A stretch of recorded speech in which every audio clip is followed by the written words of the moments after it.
Drift protocol is a perpetual exchange on Solana. That's really the flagship pip DEX built for speed, scale, and also serious traders really looking to offer lightning fast execution, cross-margined trading, and a full DeFi stack. All right, so this is one I think is going to really blow up in 2026 as more traders really look for decentralized platforms to trade, especially in ecosystems like Solana, which are burgeoning. We're going to be talking about Drift's architecture here, market fees, liquidity, risk model, and how it compares to other DEXs like Hyperliquid and Paradex and Weevil, etc. So if you want to get started with Drift, the link is down below. Use that link so you can get some great discounts on fees and things of that nature. If Hyperliquid actually represents the future of on-chain perps through their custom layer 1 Drift protocol also represents the most advanced realization of what's possible when it comes to pip trading on Solana.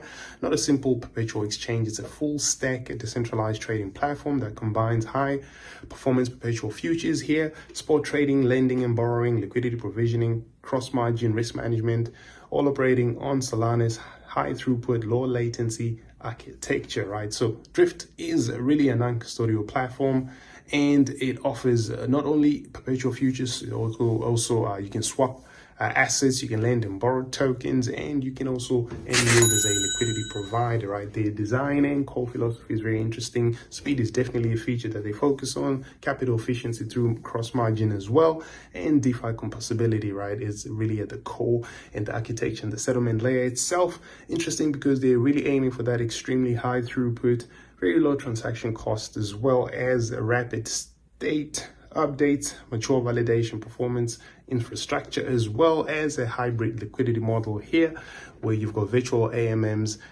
for perpetual pricing, and also real liquidity markets for market makers and Oro-based pricing anchoring, right? So the products that they offer on Drift include, like I said, perpetual features, so you can long and short positions. You can also have competitive leverage limits. You can also have funding payments that are aligned with index prices, and perps on Drift are actually particularly popular for kind of intraday trading or swing trading and things like hedging that spot exposure, as well as really just looking at the spot markets themselves, integrating spot markets directly into the margin system, allowing traders to actually swap assets, hold positions, and use spot assets as collateral as well. So this actually tends to kind of enable that seamless transition between spot and derivative strategies. And if you want to lend and borrow as well, you can do that. If you have idle assets, you can earn yield, borrow assets to increase capital efficiency, the feature that really makes Drift a complete trading and yield platform rather than just a standalone per platform, right? So let's talk about this liquidity provisioning for a second here. Advanced users can actually provide liquidity to Drift's market and earn a share of trading fees and funding flows.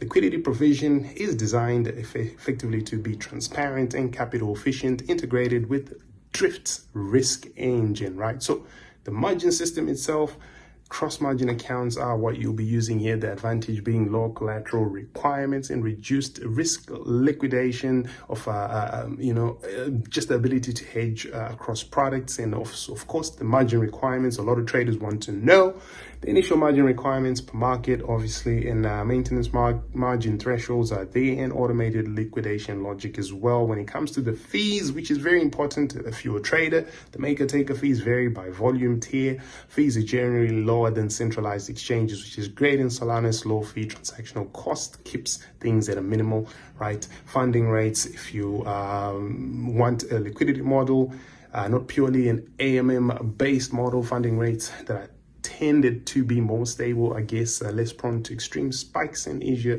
to anticipate. I think Drift is a great option for that. And then the liquidity and the volume that you can see here, very strong when it comes to BTC perps and Sol perps, ETH perps in those ecosystem major assets as well.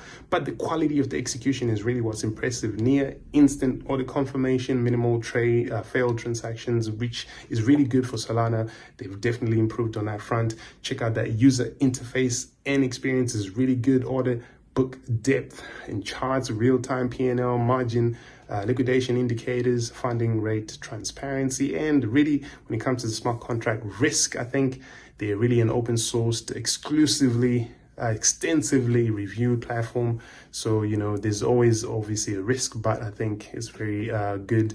And if you want to see how they fare when it comes to them versus a Hyperliquid, a Paradox, or a Weaver, check out the link down below, see the full review, and you can actually see what makes this one quite special as well, and the full pros and cons. And also, I think the verdict is pretty much a perfect score for this one for now. I think we'll see how it continues to develop and compete. But if you want to get started with Drift, check out the link in the description and let's get it. Peace.